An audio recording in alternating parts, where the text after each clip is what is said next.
After 20 games into the regular season, the Lakers have had a relatively slow start, which is certainly concerning for a team that has expectations to make a deep postseason run and, dare I even say, compete for a championship. And yet here we are this early on in the season, and they find themselves quickly at the bottom of the conference. With double-digit games in the loss column, an offense that has consistently been at the bottom of the barrel, and at its worst, it's been historically bad. And even though, yes, defensively the numbers may look a little bit more favorable, I don't think the Lakers are good on that side of the floor either. And if you are someone who is a bit hesitant to push a panic button, I believe the loss against the Indiana Pacers on Monday night is the perfect culmination of all of the concerns that many people have with this roster, as the Lakers blew a 17-point lead in the fourth quarter in dramatic fashion. Now, most of the problems that the Lakers face are easy to identify, and I'll go over them in the video.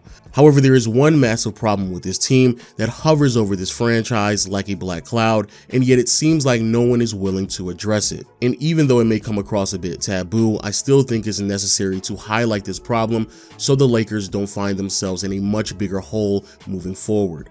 But before I get too ahead of myself, let's go back to some of those more identifiable concerns. First, offensively, the Lakers have struggled mightily to put the ball in the basket in any consistent and effective way. And even though there are several contributing factors, the biggest one is easily the lack of three-point shooting on this team. Now, I know, I sound like a broken record, but it is true. In today's game, if your team struggles with the long ball, they are bound to be stagnant offensively. And the Lakers certainly fit the bill. Shooting slightly above 32% with the long ball not only makes them one of the worst three-point shooting teams in the NBA this year, but also makes them one of the worst three-point shooting teams in the past decade.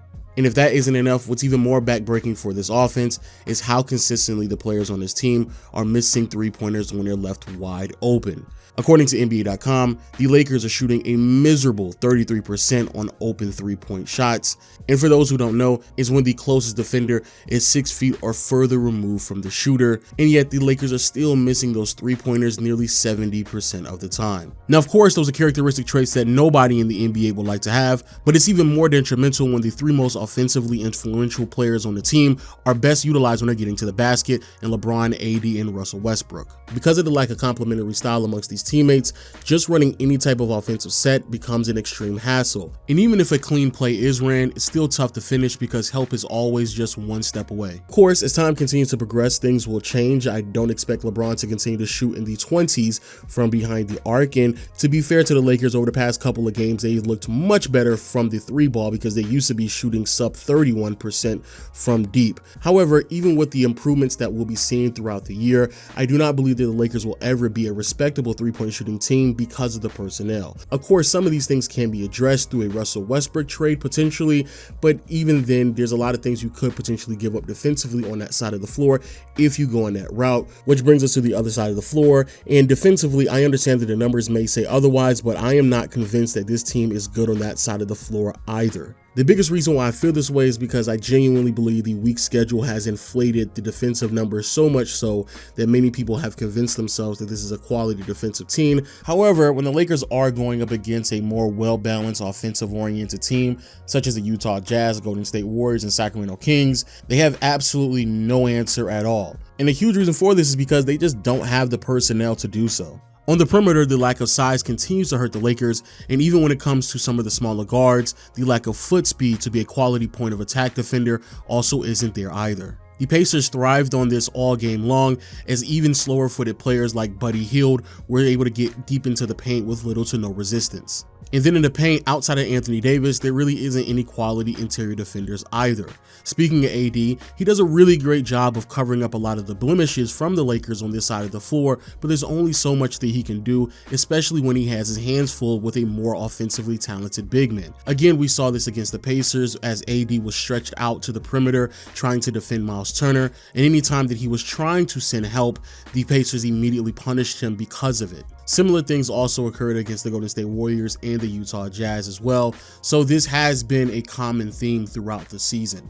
And as great as Anthony Davis has been, he just can't cover up everything. Because of the high turnover with the roster, the lack of continuity and chemistry is very prevalent with this team. The lack of guidance and communication on how the team is supposed to defend screens was exploited routinely from the Pacers all fourth quarter long, and the non-existent communication continued to hurt this team, especially in transition, as the Lakers continued to leave wide open three-point shooters during fast breaks. But the biggest problem with the Lakers early on this season is that LeBron just hasn't been LeBron. The counting stats are there, but the accuracy and efficiency is still missing. The lack of explosiveness and the inability to manipulate opposing teams' defenses is unbearably obvious. And even as James got older, he was still a very sound and smart defender, but the level of execution that is needed from him on that side of the floor has been absent as well. This was on display all fourth quarter long against the Pacers when LeBron hijacked the offense through several possessions, slowed down the pace, and allowed the Pacers to set up their defense against a team that doesn't have that much floor spacing at all, which basically made the entire possession a throwaway and quick, easy points for the Pacers on the other side of the floor. Heck, even if you look at the last possession of the game, LeBron is just aimlessly hanging around the paint, knowing that the Pacers need a three-pointer to win the game.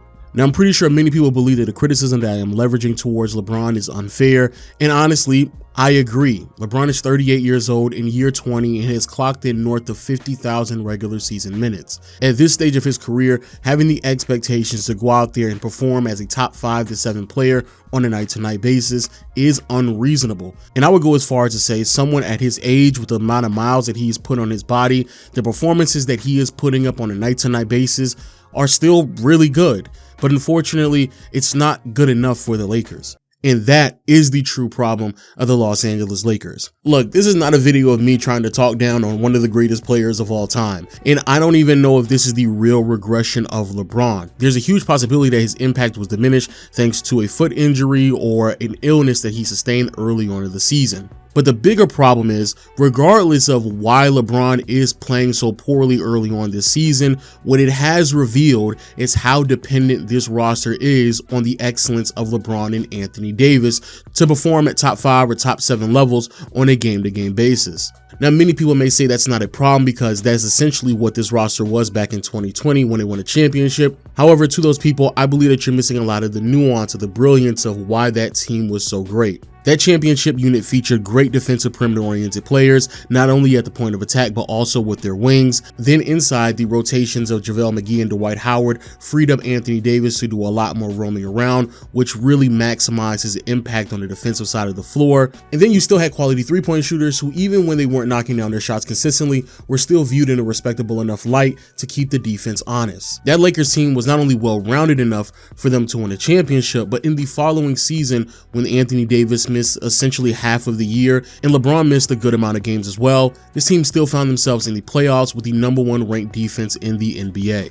And trust me when I say we all know that that could not be said about this unit at all. And to be fair, LeBron did request a trade for Westbrook that dismantled a lot of those championship features that the Lakers roster once possesses. So it's pretty ironic and sad that in year 20, LeBron is still being depended on to this level, but at the end of the day, he really has no one else to blame but himself. And the reason why all this is important is because for the past 6 to 10 months now, the Lakers fan base has been sold this idea that this team is just one Westbrook trade away for competing for a championship. However, with the poor performance from LeBron early on this season, regardless if it's regression or not, it is very clear that a trade of Miles Turner and Buddy Hield to add some three-point shooting to the roster is not going to address all of the concerns and more than likely won't be good enough to justify leveraging even more of your future because FYI, just a quick reminder, the Lakers have already moved on some of their picks in these upcoming draft classes, and if they dig even deeper in the barrel just for some slight improvements for a roster that still can't compete for a deep postseason run this year or next, once AD and LeBron are free agents, which for those who don't know,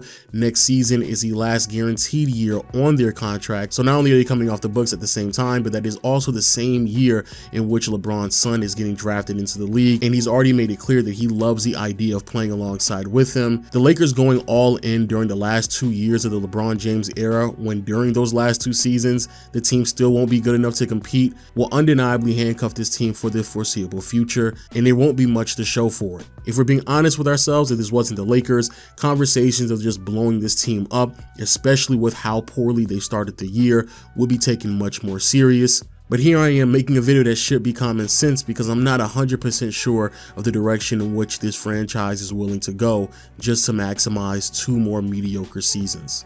But hey, those are just my thoughts. Please let me know what you think about the video in the comment section below. In the month of December, the Lakers' schedule is a bit more daunting, which I believe is a much better test to determine how good this roster really is, because I'm basically not impressed with any of the Laker wins. They beat the Pelicans without Ingram, the Nets without Kyrie and Ben Simmons, the Pistons without Cade Cunningham, the Portland Trail Blazers without Dame, and then you have 3 wins against the San Antonio Spurs.